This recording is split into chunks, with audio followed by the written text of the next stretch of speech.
ল্যাডারে নামিয়ে আনা হচ্ছে আহত এক অগ্নিযোদ্ধাকে, যিনি নিজের জীবন বাজি রেখে বনানীর এফআর টাওয়ারের আগুন থেকে উদ্ধার করেন অসহায় অনেক মানুষকে। আটকে পড়াদের নামার সুযোগ করে দিতে গিয়ে গুরুতর আহত হন তিনি। শেষ পর্যন্ত নিজেই পরাজিত হলেন জীবনযুদ্ধে।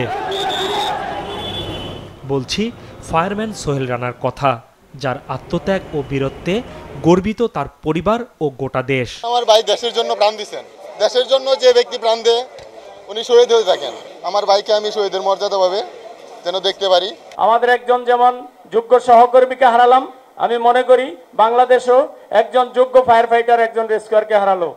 তবে সোহেল রানার এই চলে যাওয়া মেনে নিতে পারছেন না তার সহকর্মীরা।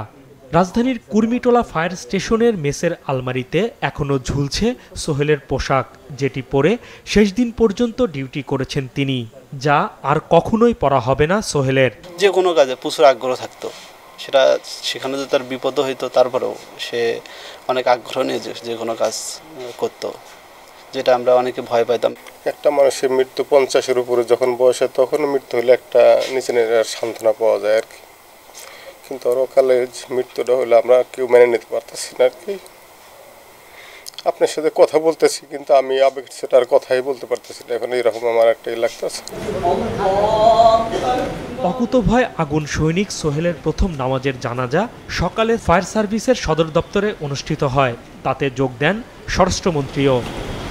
আমার পরিবারকে মাননীয় প্রধানমন্ত্রী তার কাছে অনুরোধ জানাই, আমার পরিবারটাকে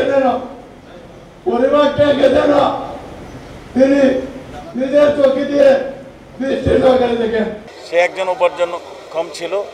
আমাদের ফায়ার সার্ভিস তো বটেই, আমরা সবাই লক্ষ্য রাখবো তার যদি উপযুক্ত কেউ থাকে তার একটা চাকরি বাকরির ব্যবস্থা নেওয়া।